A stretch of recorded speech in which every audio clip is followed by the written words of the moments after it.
Dostlar, kanalımıza hoş geldiniz. Bugün Mücahit kardeşimizle birlikteyiz. Hoş geldin kardeşim. Hoş bulduk abi. Mücahit kardeşim daha evvelden Benelli 125S kullanıcısıydı. Şu an artık ondan kurtuldu. Ondan çok daha iyi olan RTR kullanıcısı şu an. Bir hafta oldu değil mi? Geçti herhalde. Aynen, bir haftaya geçti. 10 gün falan oldu. Şimdi ikisi arasındaki farkları ve kullanıcı deneyimi noktasında farklara ve bazı konulara değineceğiz. Konular çok farklı olacak. Hem aksesuar hem yakıt tüketimi noktasında. Evet. Dostlar, iyi seyirler. Buyur. Şimdi ben şöyle söyleyeyim abi. Bundan önce Benelli vardı bende. Şimdi onun sevdiğim yanı sıvı soğutmalı olmasıydı. Beygir gücü 12-13 civarıydı. Hatta 13-14 civarıydı.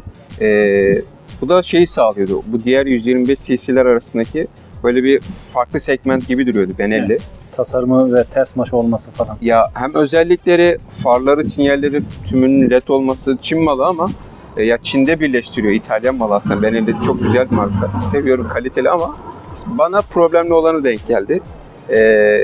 Daha ilk aldığım gün stop etme sorunu vardı. Motor arızası yanıyordu. Şimdi bende de ne tecrübe var ne bir şey olduğu için anlamadım ilk. Yani hevesi aldım. Bindim motora böyle. Üzerinde daha naylonları duruyor. Arkadaşımın yanına gittim. Arkadaşım 3-4 senelik motosiklet kullanıcısı. Tracer 7 var kendisinde. Yanına gittim. Bir inceledi, baktı. Ya bunun motor arızası niye yanıyor? Bilmiyorum dedim. Onun yanması gerekmiyor mu? Yani benim tecrübem yok. O sıfır heyecanım var. Anlayamadım o ara. Ondan sonra bir baktık. Şubeyi aradım. Şubedeki arkadaşlar dediler ki herhangi bir sorun çıkarmıyorsa sensör, biz onun sensörünü söndürürüz. Her neyse. Sonra stop etme sorunu başladı motorda. Türlü uğraştım yani Benelli 125S'te. Şimdiki aklım olsa alır mıyım? Çok düşünmüyorum. Artık vatandaşlar geçebilir. Yani iyisi alınır.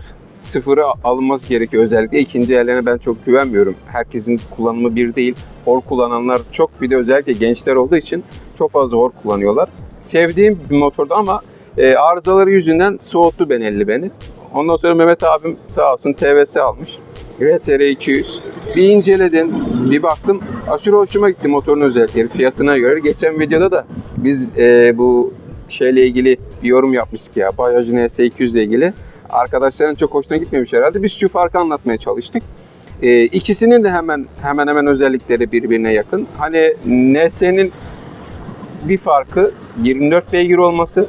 Bir de herhalde torkunun bir 0.2 mi ne yüksek. Dışında bunda çift ABS var. Bunda hemen ona yakın 20.5 beygir, 18 torku var. Ondan sonra çift ABS'yi herhalde şeyde var. Günceline getirdiler. UG'de var. Bir kere onda çift ABS yok misal. Sonra ikinci bir şey, onun farı halojen. Bunun farları led. Bunun sinyallerini halojen yapmışlar. Niye yaptılar bilmiyorum ama yani hem ön hem arkaya led koymuşsun ama sinyaller halojen koymuşsun. Bu da bir eksikliği yani motorun. Bizim orada söylemek istediğimiz şey, hemen özellikleri birbirine yakın motorların. Bu motorun sıfırı 110.000 lira yaklaşık 10 gün önce. NS200'ün 140.000 lira. Hani aradaki fark bize saçma geldi. Sen bana 40.000 liralık fark ne veriyorsun? Yok, 30.000 TL'lik bir fark var. 30-40.000 çok, 10.000 lira hiçbir şey artık günümüzde. Ya şöyle 30.000 lira 40.000 lira artık çerez gibi bir şey oldu. Ne veriyorsun fark olarak? Tabii yani şimdi şöyle olsa bence NS'yi ben düşünürdüm. Fiyatı 120.000 lira civarı olsa yani Bajaj NS200'ün her yerde ustası var, her yerde parçası var. Bir o artısı bundan bir tık iyi. Bu 110.000 lira, o 120 olsa gider onu alırdım ama 140.000 lira gidip de ben NS'ye vermem yani. Açıkçası benim yorumum. Verenler var. Motor güzel motor ama ben vermem. Yani şimdi arada ben 40.000 demem farkı şu. Yani bu motoru bayiyle yapacağın anlaşmaya göre 3-5 bin lira daha aşağı alabiliyorsun. Yani evet. Aşağı yukarı bir 35-38 bin lira gibi bir fark var ve o farka değecek. Sen bana NS olarak, Bajaj olarak ne veriyorsun? Hiçbir şey. Bu farkı kıyasladığımızda arasında tamam beygir ve tork olarak bu biraz daha düşük ama evet, aradaki farkı ve özellikleri de kıyaslayacak olursak kesinlikle piyasanın kralı. Şimdi alternatifsiz hem de. Şimdi buna şunu yaptı Bajaj. UGS dahil diyebilirim. Tabii onunla ilgili ben bir şey söyleyecektim. Hadi NS UG ile bunu karşılaştırdım. Misal 20.000 30.000 onun arasında fark olsaydı ki Herhalde NS200 140 bin lira. Yok 135 bin lira. UG'li 140 bin lira. Arada 5 bin var. Ufak bir fark vardı sanırım arada.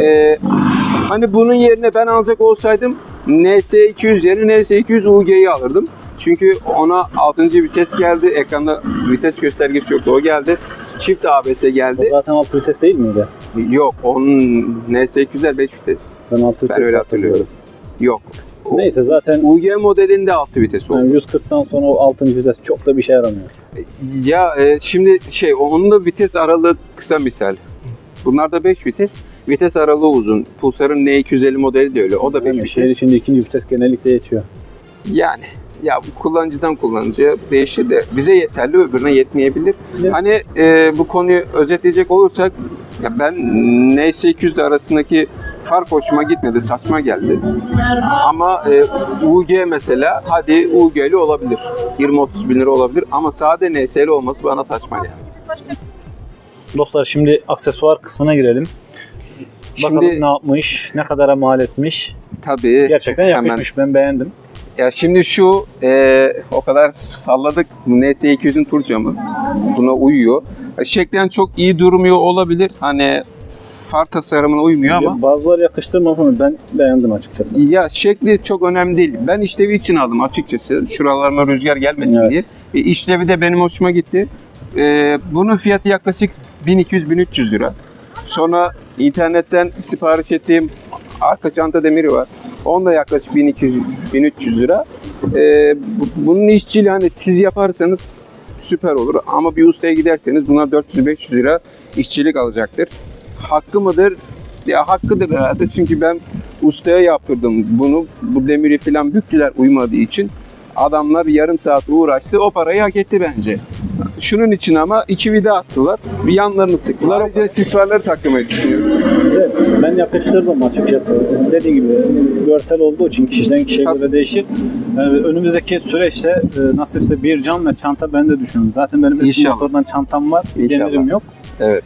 Yavaş yavaş malum yo motorun yükü diğer motorun bana açtığı masraf falan filan motor masrafı kadar benim tamir tadilat vesaire masrafım Evet, oldu. evet hatırlıyorum o zaman. Şimdi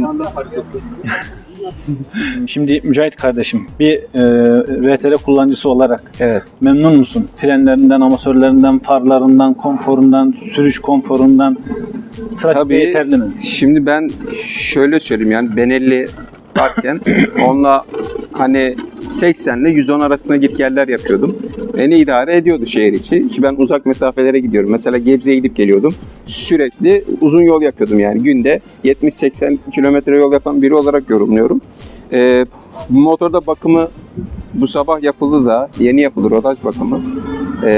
Daha yeni hızlanmaya başladım. 2 kadar zorlayamayacağım. 1500 kilometreye kadar 7000 devre geçmeyeceğim. Fabrika verilerinde bu yazıyor. Ondan sonra basacağım. Ben iyi gittiğini düşünüyorum. Selesi falan rahat. Ama arkada oturan için aynı şeyi söyleyemem. Arkası biraz sunta gibi yapmışlar. Biraz öyle ama zamanla biraz yumuşuyor. Bunlara sipariş edilebilir. Konfor seli alınabilir. Olabilir. Şurada herhangi bir problem yok. 1-2 saat yolculuk yaptım bu motorla. Hafiften bir ağrı hissettirdi ama onun olması normaldir. Onun dışında viraj almaları, viraj girişi, frenlemesi falan benim hoşuma gitti. Gayet yeterli. Gerek fren hissiyatı, durdurma gücü ve amatör Tabii ben ki. ormanda kullandım, asfaltta kullandım, paket taşlarında Maşallah kullandım, var ha. maşallah var. Şimdi Sen de beğenmişsindir herhalde. aynen öyle beğendim. Videoyu izleyen arkadaşlara ben şöyle bir özetleme yapayım. Bu motordan sonra ben direkt ya 700'lük veya da 800'lük bir motora geçeceğim. Bu motor onun alıştırılması olacak bana yani. Ki ben sürüyorum. 700'lük kullandığım için bu yorumu yapıyorum. Hani bu şey olur yani tam ona alıştırma olabilir bir sene boyunca. Peki ne düşünüyorsun 700-800'lükler? Ya Honda NC serisi veya da benim hayalim. Yamaha Tracer 7 olabilir. Arkadaşına kullandım. Çok sevdiğim bir motor. Ama onların şöyle bir şey var. Bunlarda gazı sonuna kadar açtığın zaman pek bir şey olmuyor. Onlar da dokunduğun anda uçuyor. Tabii ki aradaki Hassas, dikkatli olmak lazım. Yani tepkilerine falan alışmak lazım. Şunu da söylemiyorum. Her 200 cc kullanan, 250 cc kullanan illaki direkt 750'ye geçecek diye bir şey yok. Benim yorumum bu. Ben Ya sen yani kendime tecrüben var. güveniyorum. Bu motorda kullandığın için. Ki ben bir senedir değil 3-4 yıldır kullanıyorum aktif şehir içinde. Hani biraz da insan şey yapacak diye kendine güveni olacak. Burada inandıysan iş bitmiştir. Bir de para olacak. Ondan sonra tecrübede Ama yanında kasaplara ne demeli? Trafikteki kasaplara. ona Adam bir de haklıymış gibi üstüne sürüyor, sıkıştırıyor. ya bunlar artık Önünde duruveriyor ama İstanbul'da bunlar çok alışık olduğumuz şeyler aslında. Çok da bunları düşünmemek lazım ama dikkatli olacağız. Allah hepimizi korusun yani. Ne diyelim? Herkese dikkatli hepimizin ailesi var, olacak, çoluk çocuğu var. Evet. Mesela ben geçen internete gezerken bir video gördüm. Video sanırım 5 yıl evvel olan bir kaza. 7 tane motorcu bir trafik kazasında Evet. vefat ediyor. Hatırlıyorum. Yani- Bursa yolu muydu? Otobüste birbirlerine giriyorlar herhalde. Kocaeli Bursa tarafında olsa gerek. Yani birçoğu evli, çoluğu çocuğu var. Ya şimdi hata hangisinden kaynaklı çok araştırmadım. Bir araştıracağım o kazayı. Ondan sonra şoförlerinde de olabilir, araç sürücülerinde Evet. onlar da olabilir. Çünkü ben trafikte birçok kaza her zaman yaşadım da. Geçin mübarekler. Yani ben yaşadığım için şimdi her iki tarafa hak vermeye çalışıyorum. Ama ufak bir talihsizlik ya da ufak bir dikkatsizlik, motoru Saniyelik ya motor kavrayamamak, saniyelik bir şey yani ya. tepkilerini zihnin öyle bir alışması lazım ki nasıl, hangi harekette, hangi hızda, hangi viteste, nasıl bir gaz ve frenlemeyle, manevrayla oradan yırtarım.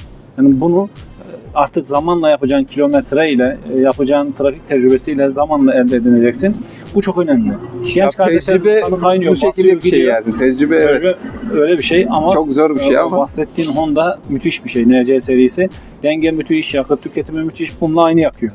3.5-4'ü vurduramıyorsun tabii ki. Yani o kadarını Çatlatsan- incelemedim. Ben özellik 4-2 anlamında yakıyor biliyor musun? Çatlatsan motoru. çok iyi. Yani ya. o yüzden ben çok araştırdım. Ya şimdi ben şöyle bir karşılaştırma yapıyorum. Honda diyor ki ben diyor performans motoru. Evet. Hani diyor benle de kullanırsın, hızlanırsın ama Yamaha gibi değil. Yamaha diyor bu motora bin istediğini yapabilirsin. Apache'lik de yapabilirsin. Yani O Tracer'la farklı sınıf biraz. Honda arasında beygir farkları falan ayrı bir kenara. Honda mesela performans motoru. Yamaha hani biraz daha böyle Apache'lik seven, hızı seven. Güzel kardeşim, sen bu aksesuarları nereden aldın, nerede taktırdın, rodaj bakımını nerede ve kaça yaptın? Şimdi şöyle söyleyeyim abi. Şunu ben internetten sipariş aldım. Çanta demiri 1200 lira. Bakımı da sürat motor, Kağıthane şubesinde yaptırdım. Ki bu aksesuarlar da orada mevcut. Şimdi şunun işçiliğini yaptılar. Sadece montajı. Üzerine ilk bakım. Bir de şunun aksesuar fiyatı ve yapılması hepsi 2750 lira tuttu. 2750 lira. Ya şunun ortalama fiyatı ilk başta da dedik. Buna rodaj bakımları dahil değil mi? Hepsi dahil. İlk başta da söylediğimiz gibi bunun fiyatı 1200-1300. Şuna da 300 lira işçilik almış olsa sadece montaja 1250 lira rodaj bak. 1200'e mi gelmiş oluyor? 1250'ye gelmiş oluyor. Şöyle ustalar ilgileniyor. Haricen de ben bu motoru aldığım şubeye çok güvenemediğim için sıfır olduğunu söyledim. Adamlar yeniden söktüler yanlarını. Bir şeylerini topladılar. Bu kablolar niye açık dediler bilmiyorum dedim. Aldığım yerle alakalı. Uğraştılar, ettiler, ilgilendiler. Allah razı olsun yani. Çok hoşuma gitti benim. Yani sen alırken de aldığın yeri özellikle söyledin. Ona Özellikle rağmen adamlar söylememe güya rağmen. toplama yaptılar ayrı bir. Ona rağmen yani bu sürat motor sağ olsun tekrar sağını Tabii. solunu söküp eksiklerini giderdi. Evet. Cırt attı, kabloları toparladı. Güzel iş çıkardı. Ben de beğendim açıkçası. Ya ustaları da hoşuma gitti, ilgileri de güzel. Fiyatta da mesela ben dedim ya 2750 tuttu ama bir indirim uyguladılar sağ olsunlar. Hepsi dahil Gittiğinizde aslında. size de indirim uygularlar öyle düşünüyoruz yani. Şimdilik böyle bu kadar. Güzel, memnunsun yani. Tavsiye ediyorsun. Öyle. Aynen öyle abi. Güzel, ben de tavsiye ediyorum. Parasının hakkını fazlasıyla veren, yani dediğim gibi ister katılırlar ister katılmazlar. Evet. Ben artık bazı 250'liklerle de neredeyse kıyaslayacağım. Mesela NK'dır, Dominar'dır, farklı sınıf dominar Çok aslında. Bir farkı yok ama kaç ikisi arasında 6-7,5 beygire yakın bir fark olmasına rağmen aradaki fiyat farkı şu bu vesaire değmeyecek motorlar. Arızalarını değmez. katarsak, Aynen bence de değmez. şunu bunu katmayacağım ama arızaları da katarsak yani fiyat performans kalite noktasında kesinlikle lider diyebilirim. Aynen. Şimdi ben yakıt tüketimine değinmedim. Yorumlarda bazı arkadaşlar özellikle yakıt tüketimine değinmemi istemişler. Evet abi. Dostlar, bu da benim motorum. Alalı ortalama 2 ay oldu. Yakıt tüketimi ben şöyle bahsedeceğim. Biraz karışık olacak. Ben aldığımda zaten 3. gün ben sesinde bir değişiklik olduğunu fark ettim. O süreci anlatmayacağım çünkü uzun bir süreç yaşadım. Bir de şunları da unutmadan ekleyelim abi. Sen hangi modda kullanıyorsun genelde? Ben şehir için modda kullanıyorum hani daha rodajlı olduğu için. Yani, sen sportta mı kullanıyorsun genelde? İlk başta ben genellikle şehir sürüşünde kullandım. Urban. Urban'a geç geçtim ben. Özellikle Urban'a 500 bakımından sonra geçtim. İlkten sportla mı başladın? Hayır. Ona hiç geçmedim. Rain'le o zaman. Yağmur modunda kullandım. Onda frenleme de benim çok hoşuma gidiyor. ABS de onda daha iyi çalışıyor. Çok daha hassas taşıyor. Ya hassas noktasında aslında ona tekrar dikkat etmek lazım ama daha güzel tuttuğunu fark ettim frenlerin. Evet. Ama yakıt tüketimi noktasında benim rodaj sürecinde ve rodajdan sonraki bu artı 500 yani 1000 kilometreye kadar olan süreçte ben çok sancılı bir süreç yaşadım. Çünkü servisim çok ilgisizdi. Maalesef. Yaptık dediği halde yüzüme bakamadan yaptık dediği halde bana yalan söyledi. Evet. Paramı aldı. Zaten yağ değiştirmesi, şunu bunu dedem de yapar, yani ben de yapıyorum. Bir saat sana niye geldim? değil yani. Bakımı yani. 10 dakika falan sürüyor yani. Tabii ki ya. Neyi sadece uğraştıran vidaları yerinden çıkıp sıkmak. Ya bir cihazı takacak, bakacak bunda ne var. Yani, tabii ki evet. Onu yapmadılar zannımca. Neyse ben bu sensör sıkıntısı benim daha da ileri gittiği için motor stop etmeye başladı artık. Stop etmelerim, çalışmalar zorlaştı. Evet. Çalışıp stop ediyor. Ondan sonra aynı Dominar'da yaşadığım sıkıntıları ben bunda da yaşadım. 1.75, 1.80'leri gördüm ben yakıt tüketimi olarak. Evet. Bazı arkadaşlar yakıt tüketimi olarak 1.35, 1.40 liralara görüyormuş. Evet. En son yaptığım hesaplamalara göre aşağı yukarı o kadar da benimki yapıyor. Mesela benim ilk dişte yakıt olarak ortalama 120-125 kilometre gidiyor. 120-125 aşağı yukarı karışık kullanıyorum. Neredeyse her hızı ve her devri görüyorum. Evet. Ona rağmen Allah'ın izniyle yakıt tüketimim fena değil. Şimdi şöyle söyleyelim. Ortalama 3.5 civarı. Tamam. 3.5'a yakın diyeyim ben sana. Bu motor 2300 kilometre. 3.5'a yakın. Şu an 2300 kilometre. Şimdi şöyle söylesek arkadaşlar çok daha iyi anlar. Fulllediğin zaman ne kadar gidiyor? En son fulllediğimde sen bir de sakin kullanıyorsun genelde. Genelde sakin kullanmaya çalışıyorum ama her devri ben trafiğe girdiğim için her devri özellikle ilk 2 viteste çok devirli kullanıyorum. Herkes hemen öyle her ortalama. devri görüyorum. Yolu buldum mu 100-130 gidiyorum ben. 140 motor ne kadar gidiyorsa. Tamam. Ama karma kullanımda şu an ben fulllediğinde ne kadar gidiyor? 302 kilometreyi gördüm. 302 kilometre. 302 kilometreyi gördüm. Hani biraz daha sakin kullanırsan 350'lere çıkar bu. Yani böyle çok fazla 110'un üzerine çıkmazsan yani 70-90 arası biraz sakin kullanan için evet. 360-380'leri hiç zorlamadan görür. Hiç süper zorlamadan. Ya. Yani ben de kısmet olursa fullleyim de ama ben öyle çok sakin kullanamıyorum. Sakin kullanır. Yani 70-80 yeri geldiğinde 90 aktif trafiğe giren için 90 yetmez. Tabii. Basması gerekecek. Evet. Öyle olduğu halde bile 300'ün altına inmiyorsa yine çok güzel. Yani 250 kritik bence çok az. Yani çok fazla çıkıyor. Ben şöyle söyleyeyim. Biz şu an İstanbul Sultan Gazi'de terleme yapar motor. Evet. İstanbul Sultan Gazi'de oturuyoruz ve Pendik'e gidip geliyorum ben. Ara ara Gebze'ye gidiyorum. Uzun yol yapıyorum. Bu uzun yola girer yani. 80-90 kilometre yol yapıyorum ortalama. Ya ben öyle çok sakin kullanamıyorum. Yol müsaitse basarım. Hani 130-140. Bir fullleyip bir bakayım.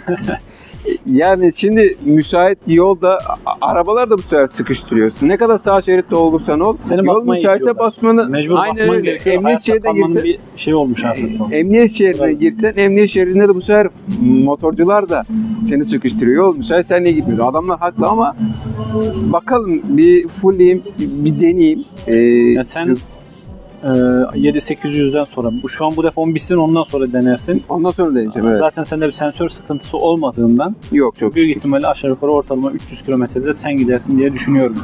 Ben gruplarda, sosyal medyada bazı videolarda görüyorum. Bazı arkadaşlar özellikle blok silindir kısmında yağ kaçakları, terlemeler falan yapıyor. Var. Evet. Nedenini sorduğumda belli sıkıştırılmış. Kardeşim sen motoru sıkıştırdın mı? Evet sıkıştırdım diyor. Kardeşim bu motor hatta diğer bütün motorlar sıkıştırılmaya gelmez. Hepsinin bir kapasitesi var. Yani dayanıklılığı var, contaların dayanıklılığı var, içindeki basınca işte çünkü ciddi bir basınç var şu an bunun içerisinde. sen haddini aşarsan, onun ötesinde bir güç almaya kalkarsan contayı da patlatırsın, içindeki sübap keçesine de zarar verirsin. Motorlar çok zorlamaya Dolayısıyla gelmiyor. terleme yapar. Evet. Nihayetinde gücü belli, yani performansı belli. Evet. Terleme yapar. Ondan sonra krank kırarsın, bilmem ne yaparsın. Allah korusun. Evet, Çok uğraştırır silindir, ya. piston derken 30-40 bin lira yersin. Maalesef. Yani Allah muhafaza. Adam gibi kullanmak lazım. Hem sana, hem malına, hem canına, hem başkasının malına, canına zarar vermemek adına. Yol uygunsa, müsaitsen, gözlerinle de etrafı çok güzel böyle kontrol ederekten basabiliyorsan 130-140 yol müsaitse. Evet. Ama hızı ben önermiyorum. Gerekmedikçe sollamaların haricinde ben basmamaya çalışıyorum. Tabii. Yol boşsa, eğer orman güzergahı değilse, özellikle arkadaşlara bunu söylemek lazım. Ormanda tapagaz gidiyorlar. O manevralar şunlar. Her an bir şey hoşlarına olabilir ya. gidiyorlar. Biraz Tabii ki tehlikeli. kedi çıkıyor, köpek çıkıyor, farklı Evet. hayvanlar çıkıyor. Bunlar çok tehlikeli. Arkadaşlara ben onu önermiyorum. Yani burada iki motor sever dost olarak bir araya Evet. geldik, muhabbet ettik. Biraz fikirlerimizi, düşüncelerimizi Aynen. paylaştık. Hoşuna giden olabilir, gitmeyen olabilir. Hatamız olduysa affola diyelim. Biraz uzun sürdü Ee, sanırım video. Birçok konuya değindik. Biraz Tabii ki. dallı budaklı oldu ama Tabii ki. motorcu muhabbeti biraz tatlı oluyor. Uzun sürüyor. İzleyen arkadaşlara da şunu söyleyelim. Bizce kısmını anlattık. Bizce bu şekilde olması gerekiyordu. Yani NS konusu olsun, NS 200 UG olsun, fiyat farkları olsun. Bizce olan kısmını anlattık. Hoşuna giden olmayabilir, gitmeyen olabilir. Herkesin hissiyatı farklıdır. Tabii Düşünceleri herkesin farklıdır. yorumu farklı. Bizce böyle, sizce farklı olabilir. Hoşuna giden de olabilir. Şimdilik bu kadar. İnşallah bakalım ilerleyen kilometrelerde çok daha fazla video atabiliriz. Size çok daha iyi deneyimler aktarabiliriz. Ben şehirler arası yolda yapmayı düşünüyorum yani. Böyle 200 kilometrelik, 300 kilometrelik. Nasipse Temmuz'da O kadar beklemem ben ya. Ben Bakarız. Haziran ayında falan Ben çıkarım ki Karadeniz havalar da turu çok güzel düşünüyorum. oldu. nasipse bir gideriz inşallah. İnşallah bakalım. Abi Allah'a emanet olasın. Sen de Allah'a emanetsin kardeşim. Buradan takipçilerimize dostlar, videolarımızı beğeniyorsanız beğenmeyi ve kanalımıza abone değilseniz abone olmanızı Ve rica mutlaka ediyorum. yorumlarınızı bekliyoruz. Hani İnşallah. hatamız olduysa nerede oldu, haksız olduğumuz yer varsa nerede var biz de görelim en azından. Aynen.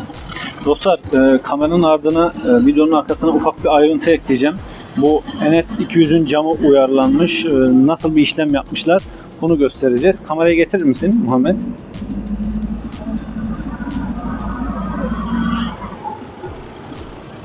Şimdi şurayla, şu kısımla uğraştılar. Şu demirleri büktüler.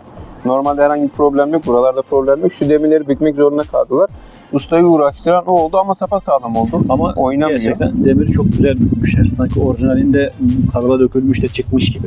Güzel Aynen öyle. bükmüşler demiri. Çok sağlam yaptılar. Şuraya da gösterelim arka çanta demirini. Şuradan iki bağlantısı var. Bir şuradan, bir sağ taraftan, bir de içeride şuradan arka selenin altından iki vidayla tutturdular. Oradaki ustanın söylediği çok sağlam olmazmış. Yani Hani bunu çok fazla yükleme dedi. Aynen. İyileri var. İyilerinin de fiyatı 2200 lira Aslında civarı. demirin kendisi sağlam. Tek eksiği Demirde sadece vida işte. aynen şu kısımda bir ek yok. Bir tane daha olsa Buradan çok ya da güzel şuradan olur. bir Evet. demir daha doğrudan gelseydi arkadaşımız bundan yük taşımayacağı için işte kask ya da mont saat Hafif koyacağı şeyler. için Hafif şeyler olacağı maksimum için yeterli. 2,5 kilo gibi 3 kiloyu görmeyeceği için normalde bunu aldı. Diğer ihtiyacı değildi çünkü. Evet. Eğer ben 4, 5 ve 6, 7 kilo, 8 kilo taşıyacağım Yok. diyorsanız kesinlikle O zaman destekli yapar. demir. Kırar videoları. Aynen, destekli- videoları diyorum. Vidaları kırar. Destekli içindeki demir almaları kötü olur. lazım. Yoksa şasideki o bağlantı noktasından kırarlar. Bu sıkıntıdır. Ama öyle yani. Evet. O zaman hoşça kalın Evet, diyoruz. dostlar, Allah'a emanetsiniz. Görüşmek Kazasız üzere. belasız sürüşler diliyorum.